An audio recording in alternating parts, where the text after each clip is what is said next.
3,000,000 years from Earth, the Red Dwarf podcast thanks for the memory. Its crew, Blake Braswell, a USA native, and Lee Malaby, his English co-host. Additional. I continue to wonder why we begin the podcast with these jokes when the TV shows stopped doing them after Series 2.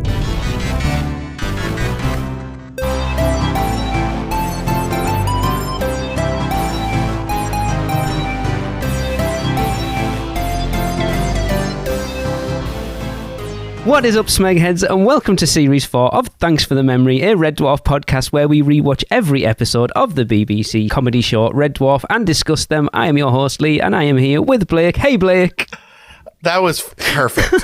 It did me. I came up with this for like 2 episodes ago, and I'm like, it's perfect because we're still doing it, and yet the TV show had the nous to go, do you know what? Yep. They don't work anymore. Let's just get rid of them. We're literally a series and a half away from it. Yep. Yeah, the intros feel different, and it's funny, like, watching this episode because it kicked into me on my rewatch, rewatch of this episode. Yeah, that I don't like this intro as much. There's a better one coming. Okay, we're in between, like I have in my head this sort of like the robust opening, and it's not that it changes much, but just. In my brain, I remember just slightly more oomph. And I don't know if it's 5 or 6. And so I feel like series 1 and 2 I love, and then like 5 and 6 for different reasons. You know, you don't have the Holly intro. I do miss those. I mean, like just in general. But I would love to see this Holly do her version of it. Would have been great. Yeah, that would have been. Yeah, that's a shame. Actually, that would have been pretty cool.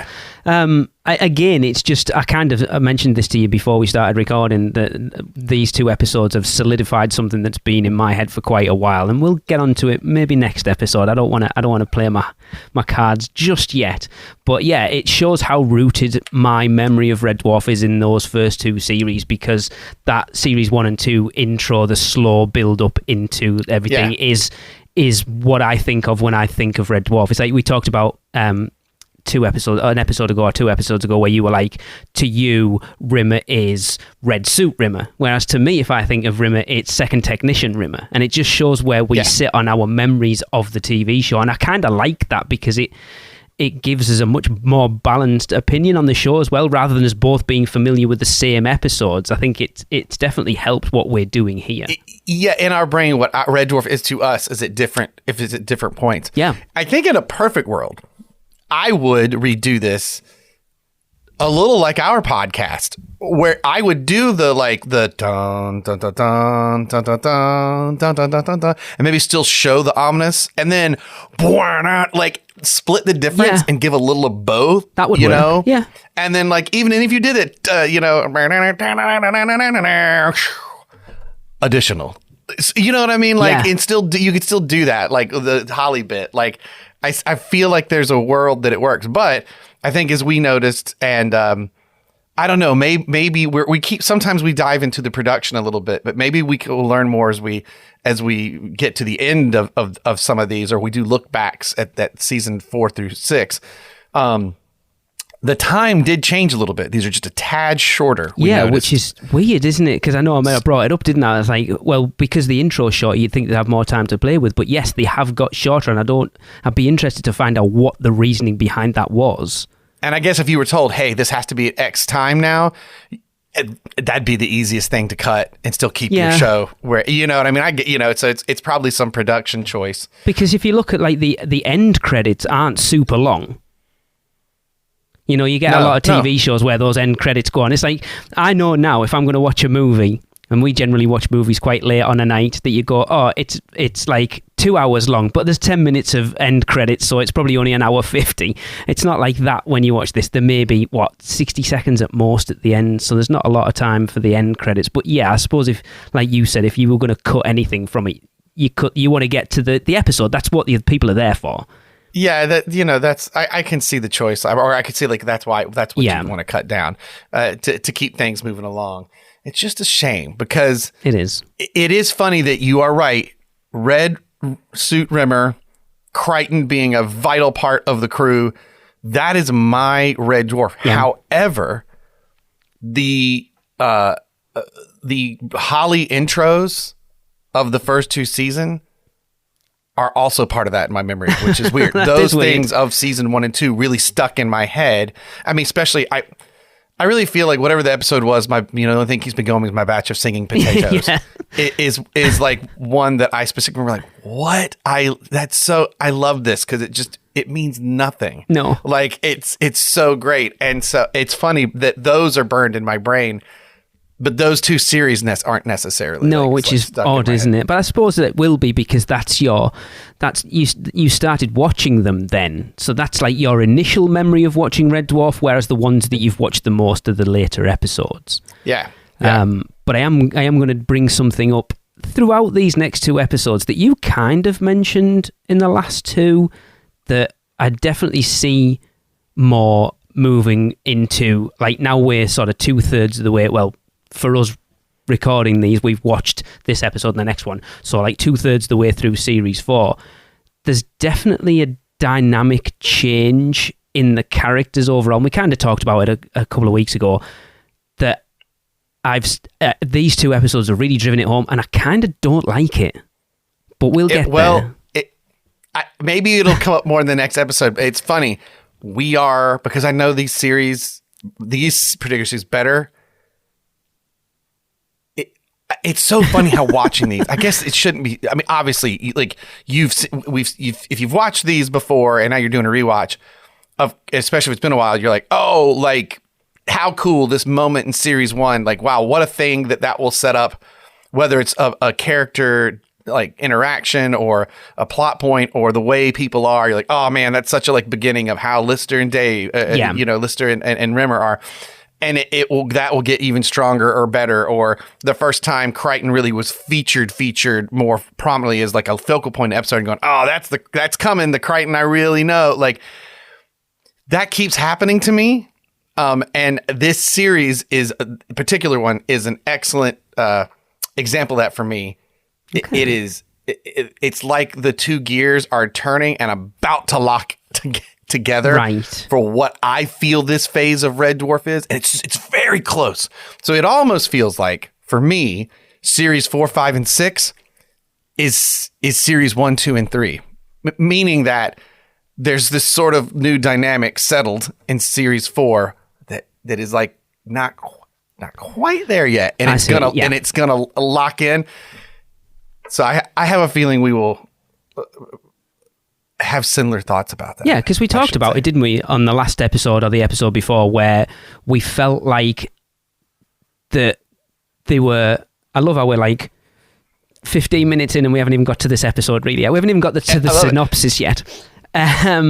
Where the first 2 series, where they always felt like they needed to add extra characters in, and then when they did, they were like, oh, we don't actually know what to do with these characters now to give everyone their time in the sun, I guess, which is my issue. Here's two lines for Cat. That's it. It's strange. It's very much like that in these 2 episodes, and some of the dynamic that I love Red Dwarf because of isn't there anymore because of that. But again, we'll get to it. Yeah, but it's just right there under the surface. Okay. And it's funny. And if you followed the show, there's almost more of it that you're seeing than someone who would just be jumping in. Yes. If that makes any sense. You know what I mean?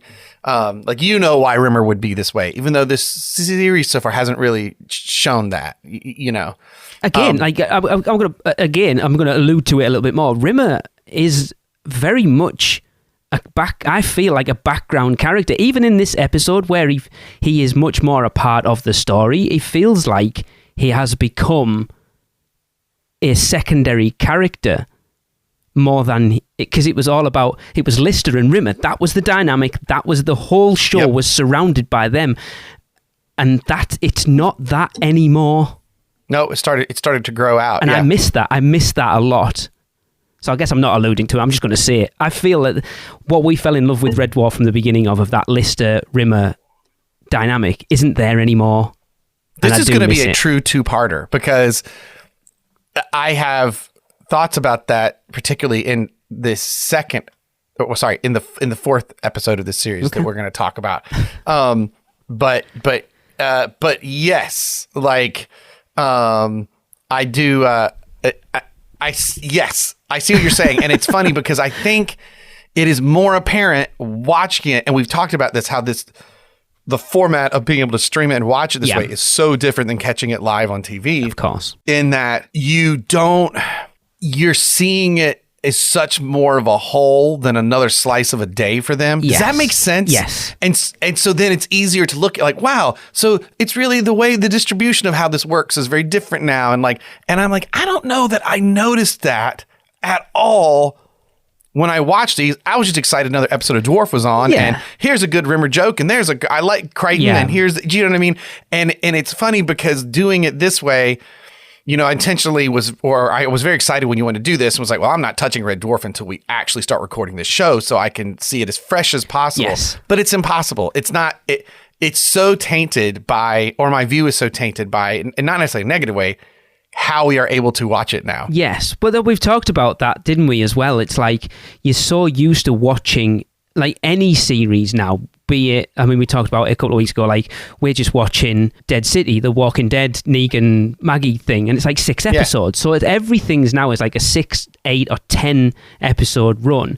But yet, until like the last couple of years, you were so used to watching 24 episode series, sorry for everyone listening, episode series where it told a narrative from start to finish. But we're watching a comedy show that was written 30 years ago that won't have been written like that at all. Maybe some tiny little things in there that, which we've said before, they do lean back on other things that have happened, but not as an overall long narrative thing. I think it's like, we're going to take 6 episodes, we're kind of going to put them in the same universe, we might do some callbacks, and then at the end of that series we'll move on to the next one. We'll take what we learned from the series before and we'll add to that, we'll change it, we'll hone it, we'll make it a bit better. We might do a few more callbacks rather than a 24 episode long narrative from start to finish. But the problem is we're watching it like that, and it's and years have gone by for them. Yeah, it's wrong,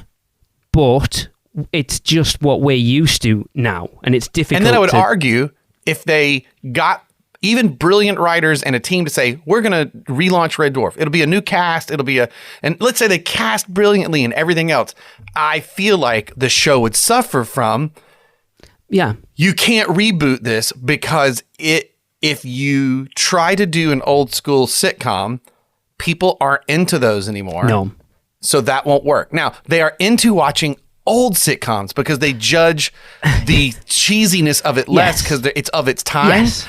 But so if you try to make that, like there was an Ashton Kutcher one that came out on Netflix that was a traditional. I was like, this is terrible, and I don't know if it's actually that bad or we just don't watch stuff like that anymore. The Office and stuff sort of took away sitcoms. Yes. Once that came along, especially in the States for the American version. So if you reboot, but then my fear is that there's no way you could keep a creative team now from not linking it together in a way that you're like, this is like, even if it's just a slightly sprinkled in thing, like when Doctor Who is done well, modern Doctor Who, I appreciate that there's a season-long arc when it's barely sprinkled into each episode until you get to the finale and go, oh crap, there was this tie-in, right? But even Who doesn't, even though they have had a formula that worked, that they sometimes screw it up and it's too much about building each time instead of being episodic. And I don't, could you imagine being told, here's all this money, go make a Red Dwarf? I'm like, there's no way. I think what you could do is you could Douglas Adams it, in that Douglas Adams brilliantly was able to do Hitchhiker, and he was like, oh yeah, I wrote Hitchhiker's Guide to the Galaxy, the BBC radio show, loved it. When I wrote the book, that was different. Yes. Like I used things from it, but the book was different. Yes. And then we made the TV show, that was different. And then when he actually did write that final movie, which I do quite adore, when people complain about changes, and I'm like, that's actually the last thing he worked on before he died. Like I did not. Is that the Martin Freeman one? Okay, I did not know that. Yeah. So he made a lot of those changes because he was like, the mediums demand it. So if you told me, Blake, Lee, here's $100 million, go make a movie or go make a show, I'd be like, let's make a movie. Yeah. Because I feel like you would need to change the format so you don't get compared. Because I think there's no way to do it how it's been, Yeah. if that makes any sense. Because you look at you talking about like bastardizing the episodes to tell an overall narrative. The MCU did it for a long time. If you look at a lot of the MCU films, they spend too much time setting up. There's certain movies in that phase, the first phase, basically Iron Man to Endgame, where the complaints of certain standalone movies that spent too much time setting up things that are going to happen in the future rather than telling their own story. And I think that's... Yeah, I mean, Iron Man 2 should be called Iron Man 2, the trailer for the rest of the stuff that's coming. It's still enjoyable to an extent, but it's very much like no payoff in that film. I think it's Avengers Age of Ultron does a lot of that, where they all kind of separate off and Thor goes and finds out about Ragnarok, and there's all this other, like, Captain America stuff, all this other stuff that's setting up this stuff rather than just telling the story that you want to see right now. And it's, and Red Dwarf. And this is like, could you, I don't know, you could launch this kind of a show, because, I mean, modern, like, sitcoms, I feel like is there anything that is like Big Bang would be the last one? I feel like that was sort of a universally enjoyed traditional sitcom. There are some on right now, but I don't hear anybody talking about them. Nobody's, And again, Red Dwarf, I would say, even in its height when it was playing, was still kind of a niche thing. Oh, it was definitely a cult. Yeah. So I think it makes me think of, oh man, this is enjoyable. This is taking a turn I didn't expect. If you're a Star Trek fan at all, the new Strange New Worlds show that's on Paramount is so good, because you have the original series that has its charm and its cheese, and I love Next Generation. That's like when I think of Star Trek, that's like my entry into it, and I love it. And then it's gone all sorts of places, with movies that worked, some didn't. The J.J. Abrams films, while some Star Trek fans don't really like them, it did like breathe life back into the general populace looking at Star Trek. And the Strange New World show is so good because they're like, God, it's like a return to classic Trek. They're not wrong, but they're not right to ignore the other stuff too, because it is a really good show. They treat it episodically. It gets very serious. And then there's episodes where like a space sound waves make them turn into a musical. It's delightful, but the quality of filming and visual design is much more. It definitely took inspiration from the J.J. Abrams stuff, right? Yeah. It's so like, I'm like, yeah, you guys can't like say that this is a course correct. It's really just like an evolution that's infusing. So the closest you could do would be something like the Strange New Worlds, which weirdly blends in today's like, it does do episodic, but then it does have like an overarching story. Okay. It's kind of the same as like you look at, again, going back to Marvel, look what Marvel were doing with Daredevil right now. Because originally that was going to be entirely separate from the stuff that was on Netflix. Like as you say, a complete course correction because we want it to fit into the MCU. And then they realized how much people adored those Netflix series. I'm being one of them. For me, those 3 series of Daredevil on Netflix are some of the best TV I've ever watched. So now seeing that they've gone back to all the original cast and they all look like they looked like, and I am so happy. I think I said this on the last time. I am so excited for those TV series. Oh, if you said, Blake, what's your favorite MCU like villain? The best villain was Dave Tennant in Jessica Jones. Oh, he was friggin' terrifying. I will disagree with you because I think Kingpin, I think Vincent D'Onofrio as Wilson Fisk is phenomenal. But yes, I'm not a huge David Tennant fan, and his version of Kilgrave changed my opinion of him. He was that, and the way they portrayed the reality of like mind control in a villain's hand was like, oh my God, just great. I mean, so good. And then they bring it in. So, but now that I've said Star Trek Lower Decks is great. The cartoon series. I have no idea of any of these things you're talking about. I haven't watched Star Trek, and we watched the Abrams films, and that was my last sort of dabble into Star Trek. You can just start watching Star Trek Lower Decks. the animation style is very Rick and Morty. Okay. And so I thought when I first started watching, I went, so they're just doing Rick and Morty. Nope, they're not.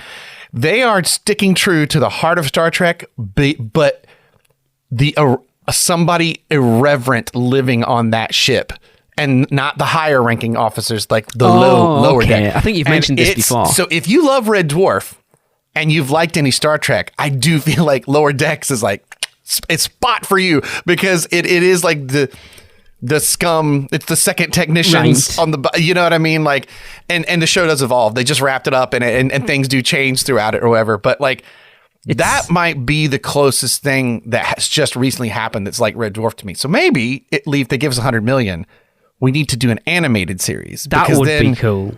You can almost lean into the stuff more. Yeah. And maybe we can still get the original cast. There you go. That sounds like that thing they did with Kylo Ren, you know, and it's like the undercover boss thing when he went and played like the technician on the Death Star, like that type of thing. That was funny. Yeah. No, Lower Decks can't speak more highly of it, because at one point you're like, this show is so irreverent and funny. Oh, it's so funny. What if people are on a Star Trek ship and don't take things as serious as the main crew does? But then at some point they'll hit an episode, you go, oh my God, that was actually just legitimately a really good episode of Star Trek. Like, that was excellent. Can't recommend it enough. Well, yes, now we're half an hour in. Thanks for the memory, a Red Dwarf podcast. Here's the episode we're going to talk about. Clearly, Series 4 has made us think things. Episode 3 of Series 4, this is called Justice. This originally aired on February 28th, 1991. The Red Dwarf crew pick up an escape pod containing either prison guard Barbara Bellini, I love that name, or a dangerous simulant convict. They transport the pod back to the Justice World, where Rimmer finds himself put on trial for past crimes long forgotten. This is the first mention of simulant, so we've dropped a piece of Red Dwarf lore in here that stays. Which is like Gelf came a little bit ago, and the idea of these genetic, but simulants will be a reoccurring. Apparently so, yes. Care that pops in here and there. So we've got Gelfs, we've got simulants. I forget what the polymorph was called. I mean, it was an engineered weapon I don't think it had an acronym or a name necessarily. But I always do enjoy, like, oh, hey, there's another little piece of Red Dwarf lore that's like in my brain has always been in it, but you see where it actually drops in. You can see how they still go kind of formulaic with the episode, that we started off with something that has nothing to do with the rest of the episode whatsoever, just there for the joke of Lister's head exploding later on. It feels very classic. Yes. Last couple of series, to be honest, like this one. And you know what's funny? I think we discovered in the last pod, I think it was the last one, I think it was that one or the Camille episode.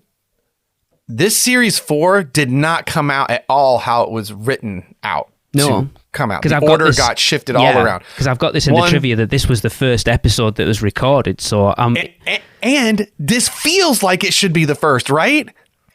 If you think about it, if you are making some changes to your series and it's been a year and a half, so you start your first episode in a way that is very classic Dwarf so far, the cold, the open, with it being a slightly different from the rest of the show. And like, it's pretty spread throughout the crew as far as like what they're doing. Yes. So it feels like this is a good intro into some things are changing a little bit. But you know what I mean? So I have one thing that kind of makes me question that a little bit, because we're jumping way, way ahead at this point. But when they go through the mind probe thing, and Lister's like how illegal is stuff are they going to be looking for? And Crichton says something to him, and he's like, he said, I don't think they'll be worried about some petty misdemeanor that you did 3 million years ago. And he's like, really? He goes, I'm getting really good at this lying.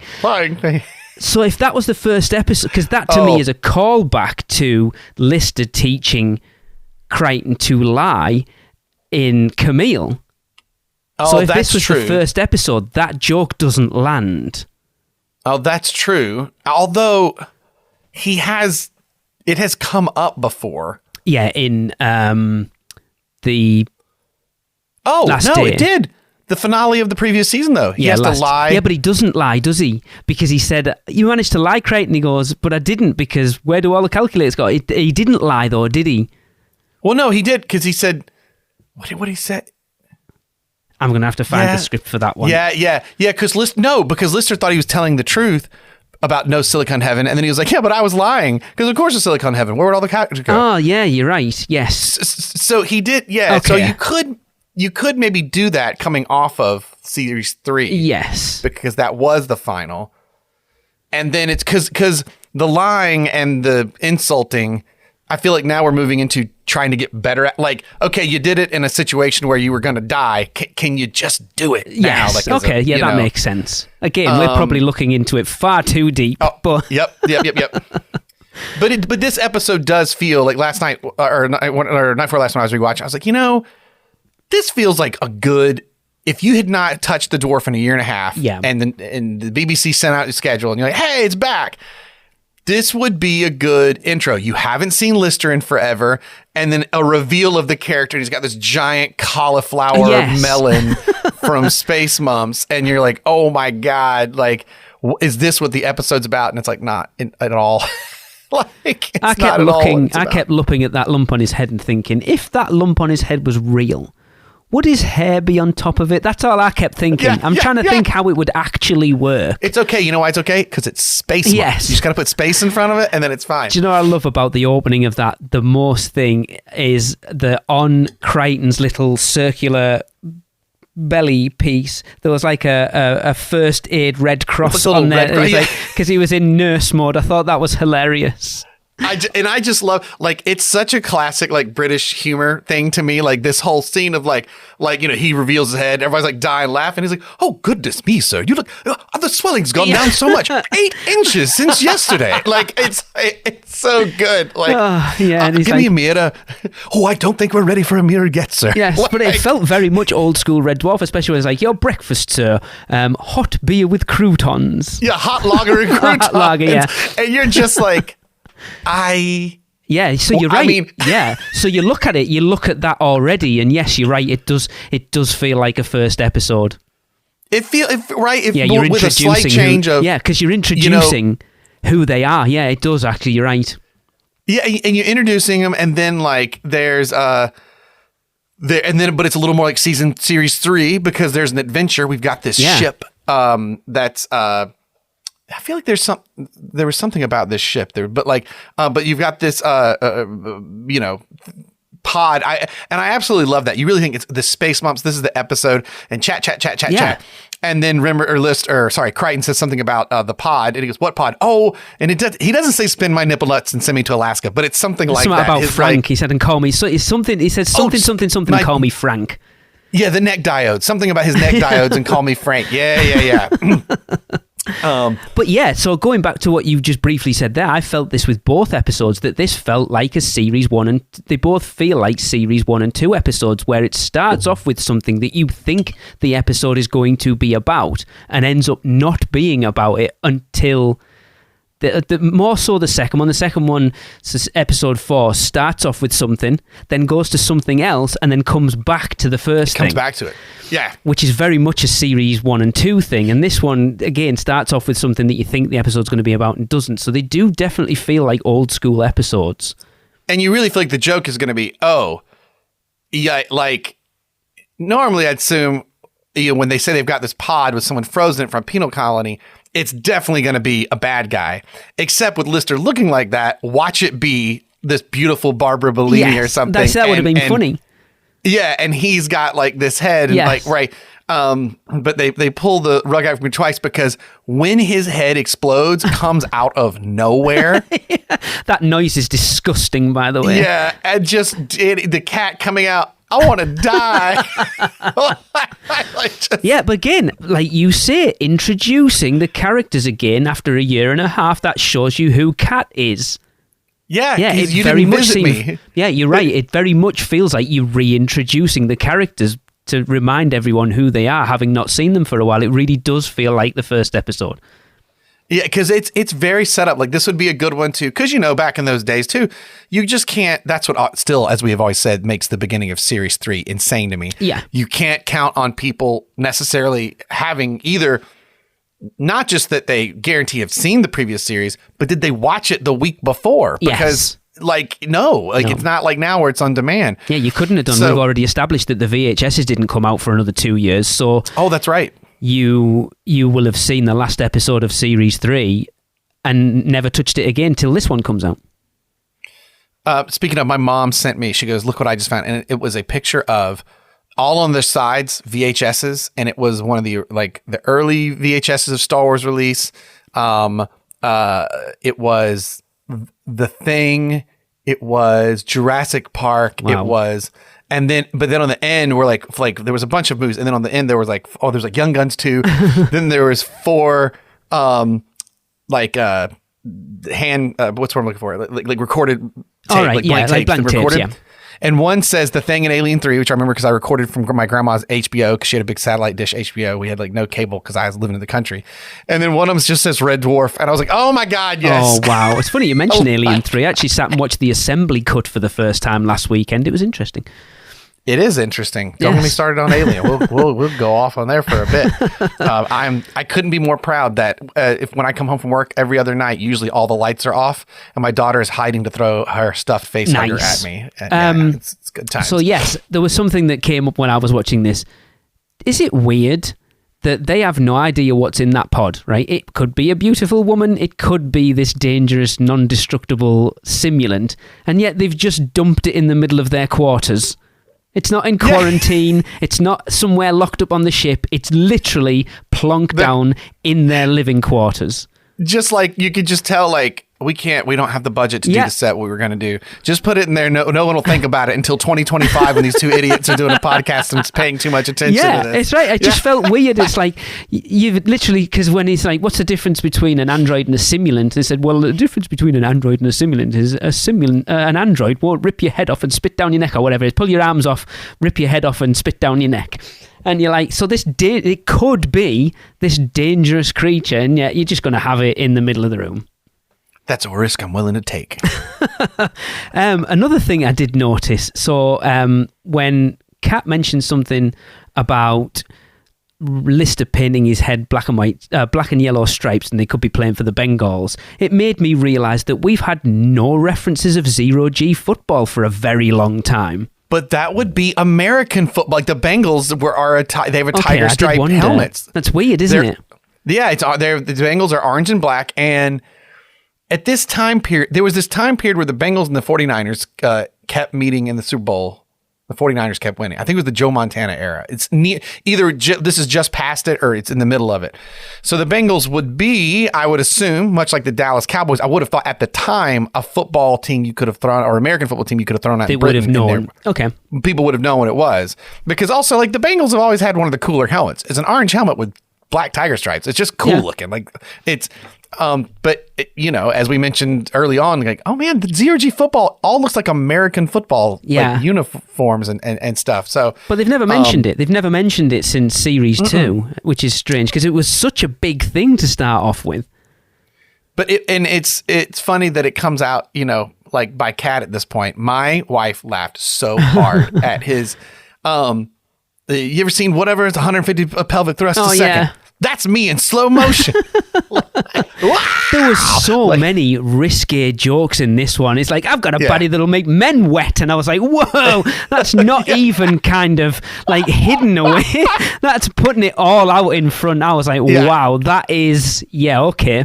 And it makes you wonder, because it's like, there's no swearing in this show. We've established that. We get Smeg replaces everything else. So at least up until this point, we've had no swearing. There's some like risque... I think Bastard. I think Bastard is about the only. There's one in this where he says Rimmer calls Crichton a stupid metal bastard. I feel there's one where Lister gets really mad, and it threw me off because it was like, okay. I mean, twat. We had the whole conversation about the word twat, didn't we? I don't think we've had like a or a no. I mean, that's about the worst you're going to get. So it kind of makes you wonder what age range this episode, like this series, was actually aimed at. Like, was it aimed at that sort of, like us, like 14 or 15-year-old? Was that who it was aimed at? I mean, I would, like, yes, because that's, I was 11 and 10 watching these, and it just hit me like square perfectly. But I think that's because somehow I think this is one of the reasons that this sucker like lives still, is it threads a good needle of being puerile, but also like punching above that target. Yes. And I think accidentally we have discovered, because I don't know that's something we really thought about until we were going through these, even in these ridiculous situations of these 2 episodes, the characters' personalities respond so realistically to what we know about them and everything that it still works really well. You know what I mean? Yeah. And I can think of like, I don't know if you're familiar with the US show Parks and Rec. That was kind of like, I've watched a couple of episodes. We never really got into it. Well, there's a character on there that's just like, you know, Tom Haverton, and is that, would I meet this person in real life? Is he a little too heightened? Maybe, but I don't know. They stick the core of reality just enough that like you buy into it. And I think there's something about, I mean, even though Cat's ridiculous, like, yeah, but he's evolved from a cat. Like, it makes sense, everything he's doing. You know what I mean? Like, and I think that's a big part of it. You sent me down a rabbit hole. I have definitely found lists of swearing on Red Dwarf. I'm like, wait, really? Okay. Yeah. like what's funny is the only time they used the F word was in the beginning, the episode, and the audience reaction to it on the night of recording was quite strong, so they re-recorded it. I was going to say, I don't remember that. Yeah. Isn't that funny? Like, but there's a couple of. You've got to look as well, going back that far, that swearing in movies and TV was a lot less than it is now. It's like, you look now that if you dropped an F-bomb in a movie, it instantly, your ratings are different to ours, but for over here, it would instantly be a 15, right? So now you can find that in a Marvel film, so like a Guardians of the Galaxy Volume 3, and it's like a PG. So that sensibility of things has changed substantially over 30 years. Yeah. Guardians of the Galaxy, I'm like, my daughter loves Rocket, and I can't really ever. You should watch that third one. The thing is, though, it's natural when he said, like, when he's like, what do you do? Just shut the door, or use the handle, or whatever it is he says. And I'm like, that's exactly what I would have said in that situation. Yes. And again, this actually alludes back to Red Dwarf. It grounds the ridiculousness in such a real moment that you totally buy golden created genetic creatures. And you know what I mean? Like, you buy because you do that. What's really funny is one person explained like the brilliance of Red Dwarf was their ability to use euphemisms and dance around really like things that would not get past the censors. Yeah. And they list one, and I went, I know that phrase like the back of my hand, and it's coming in series 6. And I went, oh God, yeah, again, like, but it, you know, we're having a tough time actually talking this episode. I actually really like this episode, but I think it's because it's opened the door into the wider look of Red Dwarf so far, right? Because now that we're getting further, we just have so much more to look back on, and then knowing what's coming, you know, it's interesting to see stuff in the middle. That's what I'm enjoying about these episodes the most, is not necessarily talking about the episodes, which I am enjoying, but kind of scrutinizing them through the lens of 2025 is just so interesting. Well, it's like seeing this quote that I won't say yet because I'm waiting for it for that series 6. But I'm like, yeah, that's some good stuff that's coming. And I keep saying that. And I don't mean that in a way to be negative to the show, but like even series 1, the first episode, I'm like, oh man, it's a little rough around the edges, but I just love the core of beginning this relationship with Lister and Rimmer that I'm going to love so much. And like, I find myself keep going, oh, I like this because I know what's coming, and I know it's coming, but I keep saying that. Yeah. So like, and I'm not even saying that's a bad thing, like, because also we are wrestling with the dwarf that is versus the dwarf you remember. Yes. You know? And for me, I have 2 phases of this where, you know, stumbling across this and going, you know, the end of one of the episodes, not really understanding, but like, it looks like it's sci-fi, and I love sci-fi. And in 1989, 90, you couldn't just find sci-fi stuff anywhere, right? So I was like, what is this? And it was different than the episode that I watched of something called Blake 7 I watched because I remember Blake 7. I was like, what is this called? It's got my name in it. And I'm like, this is like funny. And I'm going, okay, it's 11 o'clock. It's like 11:50. So I guess it comes on 11:30 on Fridays. I'll just check it. And just trying, and sometimes it was there and sometimes it wasn't, like watching the Dwarf, because I could have been a rerun I started anyway. Yeah. But then, and then I have a second phase, and my second phase is when I was living alone working in Japan. And at night, I was like looking for entertainment, and it was 2004, and I went from American internet that was like, "Hey, pay this, and you can get 20 megabytes a second download," to like Japan. They're like, "We have fiber optic everywhere. Do you want the cheapest version? How fast cheapest version? The cheapest version is 200 megabytes." I was like, "Oh wow, my God, I'll take the cheap." You know what I mean? Like, I'll take the cheapest version. Are you kidding? Like, holy crap! Look, I'm like playing Halo 2, kicking everybody's ass, man. The American infrastructure of your internet now isn't great, and it's 2025. No, not at all. I did just find out I can get fiber to my house. We're gonna have to do that soon. But like, so there's this other phase where I went, the show Red Dwarf I loved so much. I know there's things I'm missing. There's parts and pieces I'm missing. Like trying to figure out the elusive, what happened between season 2 and 3 and where Crichton came back from. And so I don't know if we all remember I think I brought this before, the handy dandy LimeWire software that existed. Yeah, I remember LimeWire. And just trying to download and hopefully not getting any viruses. Red Dwarf and trying to catch back up and stuff. And like, so I have this other phase where I'd be so excited going, what is this? I don't know that episode. And like, and just like having it, especially for the ones like series 7 and stuff that had happened after, my initial like live quote unquote viewing ended at series 6. Right. And then everything else I saw like series 7 and 8 where I had to do after the fact that they had already long aired. So anyway, I just bring that up because now I'm in this third phase of viewing Dwarf in my life. And the first two are such like discoveries. And even the second phase was like, oh man, I haven't been able to watch these. We didn't have streaming. We didn't have like, I didn't own any of the DVDs. I'm going to sit down and watch these. I friggin', like at night when I'm like come home from whatever, my job and stuff, and like watch these and find ones I didn't even know. And then even though, for those of you of a certain age, it sounds like, well, you just use LimeWire to like probably legally download whatever you wanted back then. But it still wasn't just, you still had to kind of find it. It wasn't like you just go to Red Dwarf, series 3, episode 1 through 6. Like, it didn't work that way. No. And so literally I might like, oh man, I searched Red Dwarf and I found series 5, episode 4. Yeah. And then, I found Red Dwarf series 7, episode 2. Well, I haven't watched, crap. Let me see if I can find one before I even do, and so there was this other series of discovery, you know? Because that was the time when it would, if you were searching for something, it would only show you stuff that was available for people who were online at that time.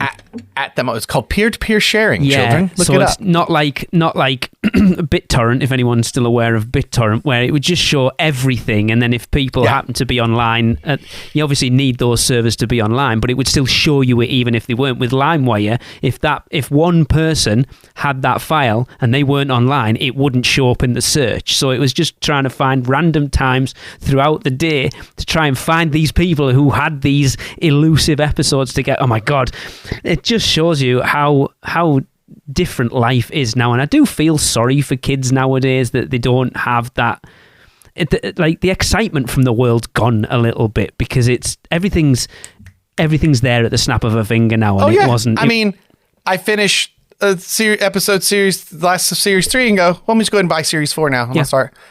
I'll start watching it. Done. There it is. It's just right here. I literally speak into my little Apple remote. Red Dwarf, boom, pulls right up. Yeah. I mean, you know what I mean? Like it's so easy. It's crazy. I have this nostalgic feeling for excitement around Red Dwarf, and so even episodes that I probably went, I don't like that as much. I didn't care. I was so excited to find it and see them again. So it is very strange to go this way. And I actually really enjoyed this episode on first watch that we're barely talking about. We barely talked about. And then on second watch, I was like very nonplussed by it. And I was like, I don't think this is that good. I've said this. This is the interesting thing about watching these episodes multiple times before we talk about them. By third, I'm going to pull a Lee. I need to watch this one a third time. And I went, damn it, this is good. What was in my noggin that second go around? But like this episode is such a, I was excited to get to this one. This is one of those that was burned in my brain just because it's got visuals that are like, it's about those boots. Those like Justice boots when they go to the Justice space station that make them walk like weird Frankenstein. Which is weird. And I love later They slow-mo it down so much to blow up those boots when one of them gets shot by the simulant, and it's in such slow motion. You're like, that's just foam. I mean, you guys aren't even trying to hide the fact these are just made of foam. Did you notice that we got Scutters back at the beginning? Oh, I wrote that down. I love that. The Crichtons. Well, Mr. Lister, Mr. Rimmer is out on hike through whatever, looking at the diesel engines. The diesel stuff. bays, out on a vacation, the world's most charismatic man. And it's interesting that he referenced them, and so when I was watching my third view last night, I noted down Scutters. We get a mention of the Scutters. I never noticed it in my 2 previous viewings before last night that when they're watching the photos, there is an actual Scutter sat there as well. There's Scudder. Yeah, I was like, oh my God, there it is. There's the Scudder. There's the Scudder. It's right there. So it's funny. We thought, well, the Scudders are just gone, and they've kind of been on the periphery there. I just love that his hike is in lederhosen. Like he had to tell Holly, make me a lederhosen. Oh, I'd never even outfit. considered that. And because why? Because I'm going hiking, of course. Well, like off the back of that, when he gets locked up, the fact that I don't know who controlled it, but they put him in like one of those comedy prison outfits with the arrows on it. Oh yeah. So when they go and visit him in the cell, that he's got that with a little comedy hat on and the like prison outfit with the arrows pointing. And it's like who put him in that? Because surely Holly's still in control of him at that point, because that goes back to the conversation we've had many times about Rimmer, who was sustaining his hologram at that point. Well, in the next episode, we will discover the Red Dwarf's power drain. Definitely, they did go back to something that is in the earlier episodes about the power drain. It does take to keep, or how much power I should say it takes a lot to keep Rimmer going. So my assumption is that if you're now in trouble and you're a hologram, that I'm guessing the ship, the Justice ship takes over somehow or whatever. We still haven't gotten to the light bee, have we? That concept is not. Nope. Okay. I know what you mean, but it's in the recesses of my brain somewhere. But it hasn't popped up in the show. It's hard light drive. No, not yet. No, not that yet. But the idea that what keeps the hologram going around is this light bee floating around inside of it.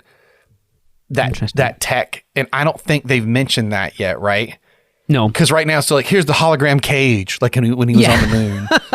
My God, how long ago was that? Feels like a lifetime ago we were talking about that episode. The lederhosen and his like Chris Berry's just that Rimmer face he makes when Rimmer is pleased with himself is just my favorite thing. Like, can I get, where is the negative to get a print of Chris Berry sitting next to that thing with the Scudder that I can hang on my wall in that lederhosen? Like, I want that photo like in my office. It's a lot of his reactions to things, like when it's his trial, just watching him react to the things that Crichton's saying about him are hilarious. Yeah. This is a core Rimmer memory episode, yes. You know? Because it was the joke by Crichton was the funniest one in it. Went, this man's only crime is being Arnold Rimmer, which is also his punishment. And it's his friggin' delivery. That is his crime. That is also his punishment. Perfect. It's absolutely perfect. And just, if you object to your own counsel again, you'll be held in contempt.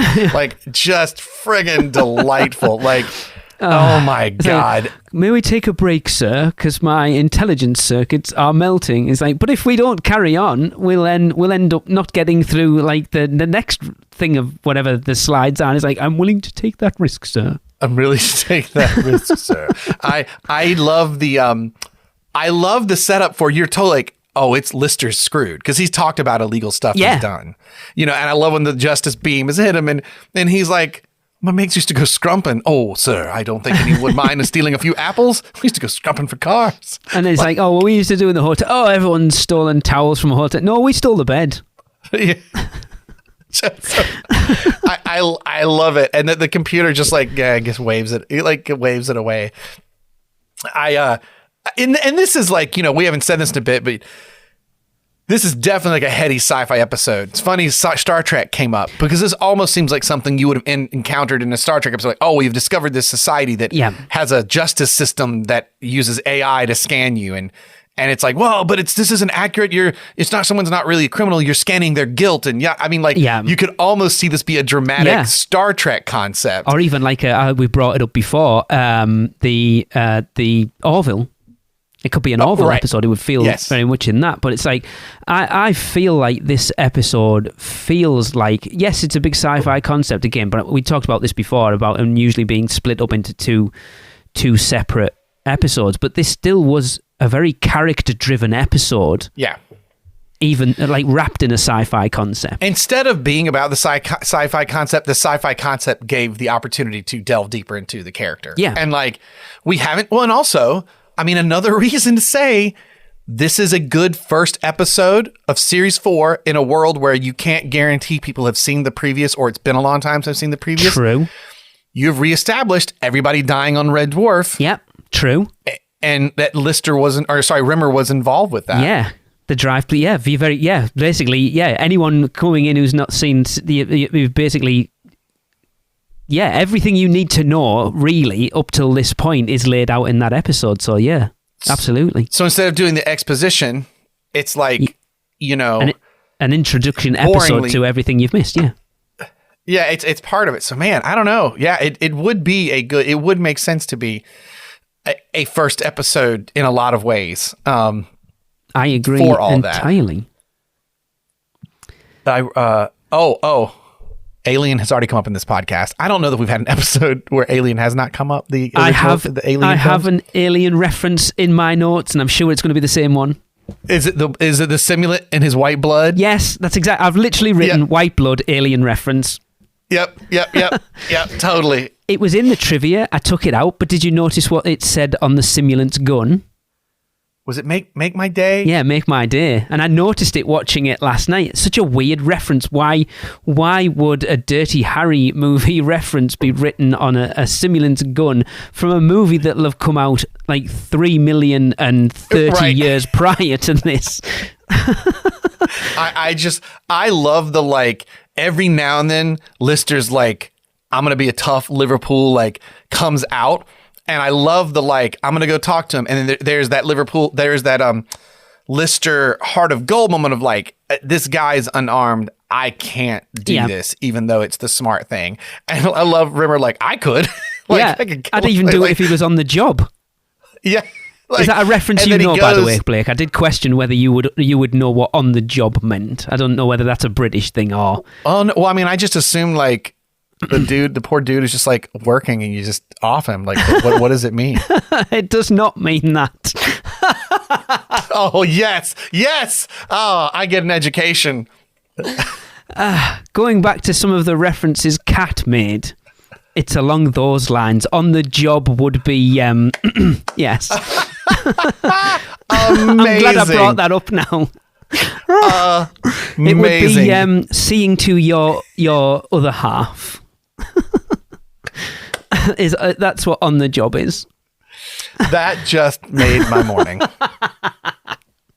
It makes that joke even funnier. Oh my God. But see, like that, they're so good at these dirty jokes. The thing is, that's not. I get that. I get you're going to say it's like it's kind of like referencing it, but not referencing. But to a British audience, that's not really hidden. Everyone knows what on the job is. Do you know what I mean? It's only because you're American that's not a turn of phrase that you guys use. But no, but I mean, like it isn't the punchline. Like he's barreling through. All right, talking about, like, the joke isn't the dirty on the job. The joke is how crappy Rimmer is. Yes. Do you know what I mean? Yeah. Like, and I think that's somehow how it works, because the joke isn't the sexual thing. It loops back on the joke is Rimmer sucks. Yeah, that he'd take advantage of however he could in whatever situation. Yeah, exactly. Yeah. I mean, like, it wasn't even the beginning of the episode. He's like, well, you got it. Every time they've got someone they could rescue, never mind. Or like, this pod, just put it in the airlock, send it off. We can't. Yeah, because he does say that, doesn't he? Yeah, if it's 50-50, it's not worth the risk. Just get rid of it. Just get rid of it. But I love Lister's, like, hero moment of, like, hey, I'm here to talk. Did you bring any weapons? No. Me neither. No. I lied. Yeah. Me too. I lied twice. I didn't think of that. Like, but it's such a, like, good hardcore moment. And It's clever. The Justice Zone is clever. I like that. It's very clever. Yeah. And the whole, whatever you do as a crime is done back to you. You're like, okay, that's funny. Lister tries to light the bed on fire and it lights himself on fire, yada, yada. And that's really funny. But I do love it's all in service to get to this bit of slapstick comedy. And it's so good. You could argue that it's literally for the end for Cat more than anything. Bingo, I would say. Because it's funny, the simulant shoots the Lister and then instead it shoots him and then he throws the knife. I love that he throws the knife twice. And is like, oh, throws it again. It takes him a couple of goes to realize what's going on. And I do, Craig Charles, what the smeg is going on? When he is such a good delivery of freaking out and not understanding things that feels so real. And it's another one of those reasons I think the ridiculous premise of Red Dwarf sells is he does those things just so well that you're riding it with him. And then, my God, Cat coming around the corner with that shovel and just like, no, Cat, wait.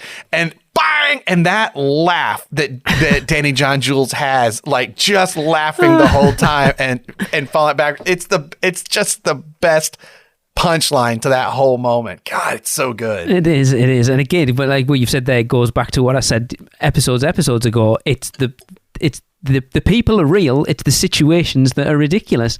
And like you said, that's what makes it so relatable because the people do feel like real people. They react to the situations like real people would. And it's funny because I've already changed the score of my show.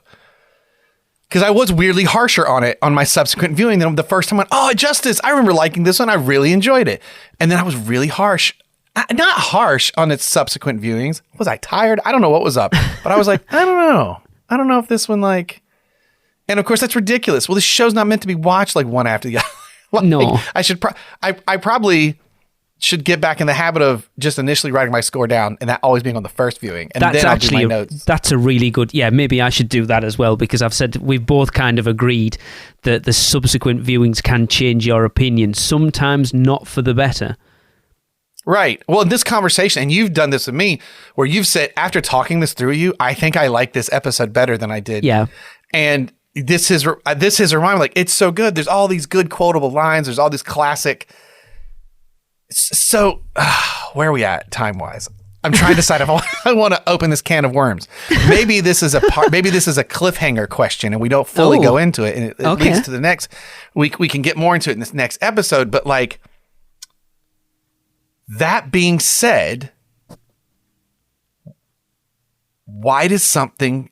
I was about to say feel off, and off isn't the right word. I actually like how, for this episode, and I think the next one too, this is very... I won't say spread 25%, 25%, 25%, 25% between the four guys, but it's like they're pretty even. You get some classic Lister up front. You get a great Rimmer stuff with the whole trial and everything. You get Crichton doing great Crichton. You get Cat. Like, it's a really good ensemble piece, which is actually my note for the second one too, I was like, God, this is nice to have the team.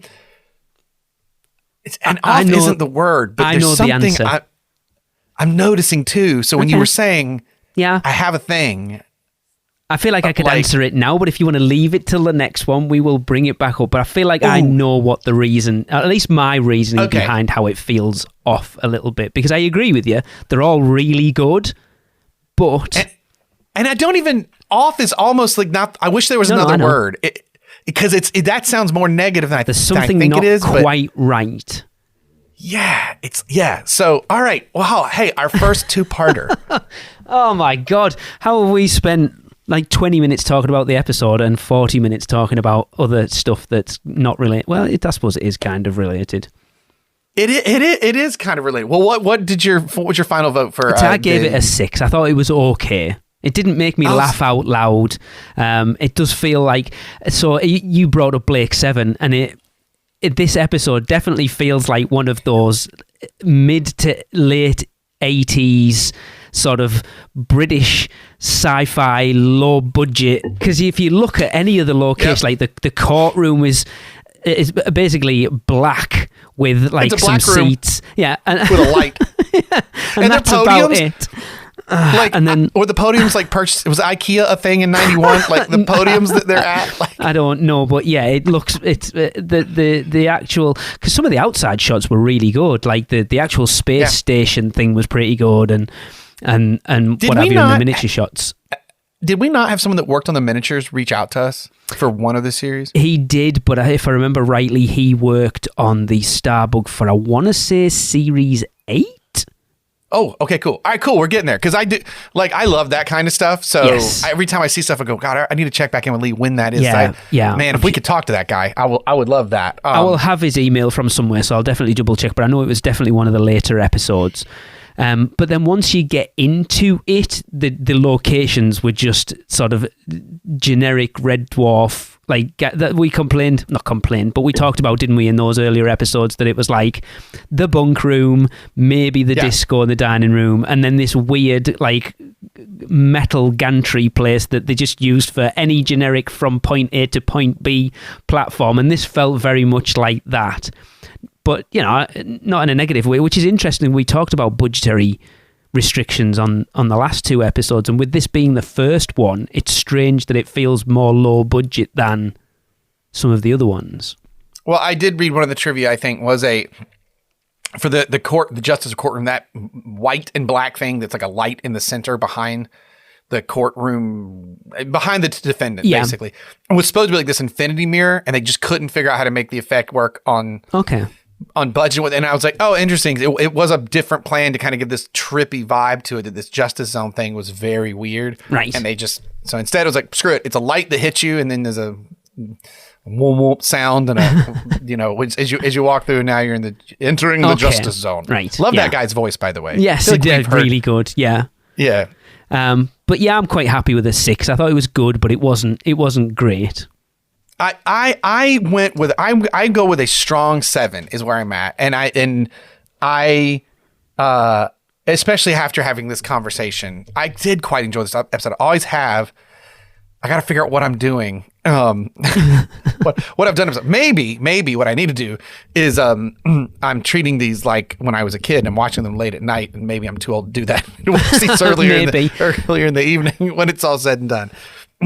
But as we talk through them, I'm like, God, I love this episode. Like I do, look, it's not a polymorph. It's not a what were some of our top ones there? Marooned, and what was your top one? Queeg. Oh, without a doubt. Yeah, I don't think. Look, I'm gonna pull the curtain back now. I don't think we'll have an episode that will knock Queeg off the top for me, because as I said earlier, I think my love of Red Dwarf is so heavily rooted in those first two series that I would be very surprised if something comes and knocks it off. All right, we'll see. I know that I want it to. I'm open to the concept, but now I will say sometimes it's like that opening, this opening bit with the head, and then the opening bit about trying to teach Crichton to call people a smeghead. Yeah. Those are almost burned in my brains of like 10 out of 10 moments that I didn't know. I couldn't have told you what episodes they were connected to. So when I say, man, I really love series 5 and 6, I actually might be that it's a moment. The parts. Right. It's so many quotable, amazing moments. But I do think there are some very strong ones coming. And I know I keep saying this, but it's like Series 2 sort of, not perfected, but polished off what was the premise of this sitcom on this set in Red Dwarf. And then they got to Series 3 and went, we have to change this a bit. And so they pushed, and it was a bit of a marriage, but you see where things are going. And then this one, they're like, this is this new version we're settling into. And it's like a new pair of shoes. They're nice looking. They're comfy, but they haven't quite broken in yet. Yes. So they hurt after a little while. And I kind of feel like that's where we're at. So I do think we have some very strong episodes that aren't just for me in my head, like moments, although there are some very quotable things coming. Yeah, I think looking at you, Quarantine. Yeah, from not the next one, because we're going to talk about that in 2 weeks, but the 2 last episodes of this one, from my memory, I feel like are going to be very strong episodes, because I do have vague memories of. I mean, obviously, like I've seen every episode at least once, but my brain doesn't retain information as well as it used to. So I'm sure, like I've said, when I get to them, I'm like, oh yeah, I remember this now. But I seem to remember that 5 and 6 being very strong episodes. I know that one of the initial names kicked around for the podcast was Smoke Me a Kipper. Yes. But like, of course, that was already taken. Of course it is, yes. But like, yeah, I mean, every time, as soon as I cut the episode again off last night and the next tile says next, I'm like, oh man. Yeah. I can't. So I don't excited. remember much about it. I know, like, obviously, yeah, anyway, we'll get there. Yeah. I do remember things about Marmalade. Okay. Oh, because we get Robert Llewellyn out of Crichton again. Oh. Yeah.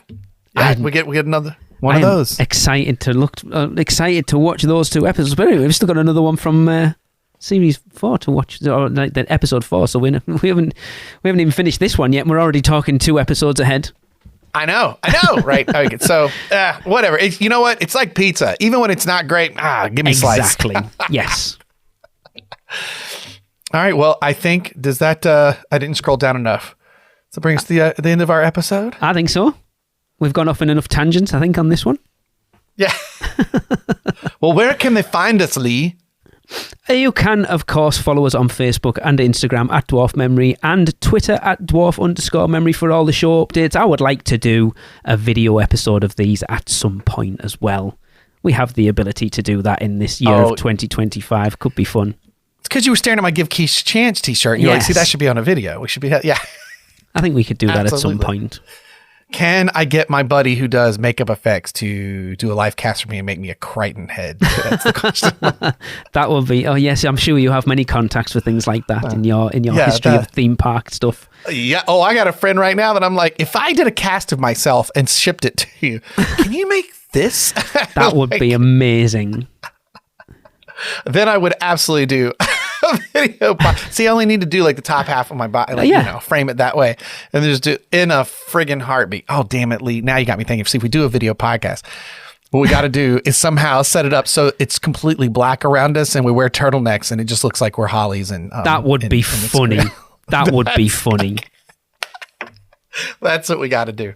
Well, please subscribe, rate, and review the show wherever you can. Email us your comments like, does any of that sound like a good idea? To dwarfmemory@gmail.com. And the next episode we will be discussing will be the next episode of Series 4, which is episode 4, and that is White Hole.